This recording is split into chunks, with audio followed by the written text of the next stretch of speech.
بعض کا چھوٹے بچے روزہ رکھ لیتے ہیں تو مائیں بے چین ہو جاتی ہیں، جب دوپہر کے وقت پھول جیسے بچے کملا جاتے ہیں تو مائیں انہیں بند کمرے میں کوئی کھانا یا کوئی ٹافی یا کوئی اور چیز یا چاکلیٹ دیتی ہیں کہ بیٹے یہ کھا لو، تو وہ بچے نہیں کھا رہے ہوتے تو مائیں کہتے ہیں پتر کھا لو، کوئی نہیں دیکھ رہا، تو وہ بچے بھی کہتے ہیں اللہ دیکھ رہا ہے۔ تو وہ جو صوفیاء کو مراقبوں سے ملتا ہے وہ ایک بچے کو بھی نصیب ہو رہا ہے کہ میرا اللہ مجھے دیکھ رہا ہے۔ یہاں ایک اور بھی تسلی ہے، ہم ہزار گناہ گار سہی، ہم ہزار سیاہ کار سہی،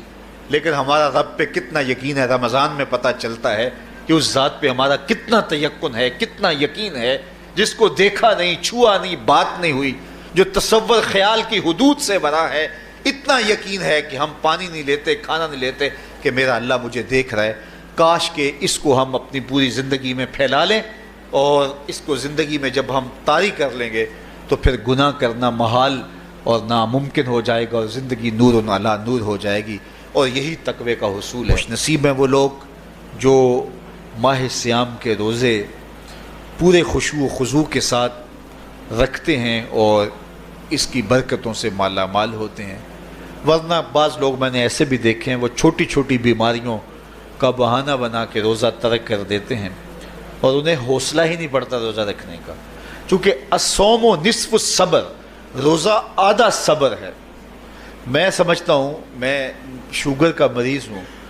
اور 4 سے 5 گھنٹے اگر مجھے کچھ کھانے کو نہ ملے تو میری طبیعت میں ایسا اضطراب اور بے چینی پیدا ہو جاتی ہے کہ میں گھر والوں سے الجھنے کی کیفیت میں بھی آ جاتا ہوں۔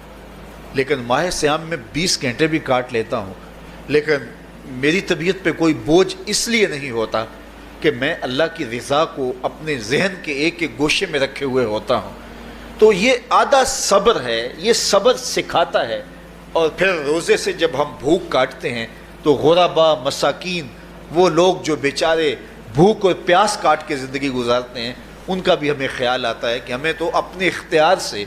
چند لمحوں کے لیے بھوک کاٹنی پڑی تو اس کی کلفت اور اس کی اذیت اتنی ہے، تو جو شخص مجبوری کی وجہ سے کاٹتے ہیں اور ان کے بلکتے بچے ان کے سامنے ہوتے ہیں تو پھر ان کا عالم کیا ہوگا۔ تو اس سے پھر صدقہ اور خیرات کا ماحول پیدا ہوتا ہے اور ہم غربا کو اپنے ساتھ خوشیوں میں شریک کرتے ہیں۔ تو فرمایا اے ایمان والو، تمہارے اوپر روزے فرض کر دیے گئے جس طرح تم سے پہلوں پہ فرض کیے گئے تھے، لعلکم تتقون، تاکہ تم متقی بن جاؤ، تاکہ تم پرہیزگار بن جاؤ۔ حضرت سلمان فارسی رضی اللہ تعالیٰ عنہ سے مروی ہے کہ جب شعبان کی 29 تاریخ ہوتی تو اللہ کے محبوب ہمیں خطبہ ارشاد فرماتے، اس میں رمضان المبارک کے فضائل بیان کرتے اور کہتے تمہارے پاس ایک شہر عظیم، عزت اور عظمت والا مہینہ آ رہا ہے جس کا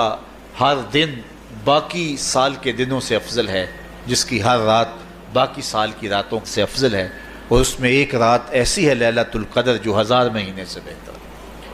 تو یہ اللہ تعالیٰ کی رحمتوں کا روپ ہے، رحمتوں کے دروازے کھول دیے جاتے ہیں، اور روزہ دار کا روزہ بالخصوص عصر کے وقت، شام کے وقت، پچھلے پہر، روزہ دار کے خالی معدے سے جو ایک بو اٹھتی ہے، مہک اٹھتی ہے، اللہ کو کستوری سے بھی زیادہ محبوب ہوتی ہے۔ اللہ اکبر۔ اور فرمایا للصائم فرحتان، فرحۃ عند فطرہ و فرحۃ عند لقاء ربہ،